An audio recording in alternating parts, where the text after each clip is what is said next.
నమస్తే. తెలంగాణ రాజకీయాల్లో ఒక కీలకమైనటువంటి పరిణామం ఒకటి చోటు చేసుకోబోతుంది అనేది ఆ నేతే ఒక క్లియర్ కట్గా బయటికి మెసేజ్ ఇచ్చారు. ఆయన మేడ్చల్ బీఆర్ఎస్ ఎమ్మెల్యే మల్లారెడ్డి త్వరలోనే ముఖ్యమంత్రి రేవంత్ రెడ్డి గారిని నేను కలుస్తా, అభివృద్ధి గురించి మాట్లాడతా, ఇవన్నీ చాలా కీలకమైనటువంటి అంశాల మీద ఆయన ప్రస్తావించారు.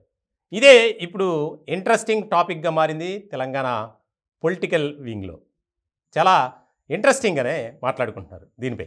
ముఖ్యంగా మల్లారెడ్డి ఏ రకమైనటువంటి యాటిట్యూడ్తో ఉంటారు అనేది అందరికీ తెలిసినటువంటి అంశమే.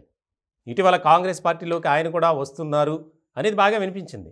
అయితే ఆయనపై నమోదైనటువంటి ఎస్సీ/ఎస్టీ అట్రాసిటీ కేసు ఏదైతే ఉందో దానికి సంబంధించి కాంగ్రెస్ పార్టీయే ఆయన్ని బ్రేక్ వేసింది అనేది బాగా వినిపిస్తుంది. ఇప్పటికే బీఆర్ఎస్ పార్టీ నుంచి చాలామంది కాంగ్రెస్ పార్టీలో చేరటానికి మరి ఇంట్రెస్ట్ చూపిస్తున్నారు. ఆల్రెడీ కొంతమంది కలిశారు.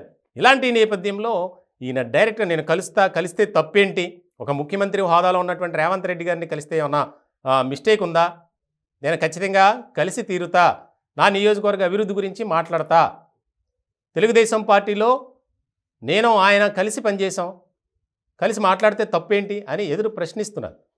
సో గులాబీ పార్టీలో మల్లారెడ్డి వ్యాఖ్యలు చాలా ఒక రకమైనటువంటి దుమారాన్ని రేపై చర్చకు దారితీసాయనే చెప్పాలి.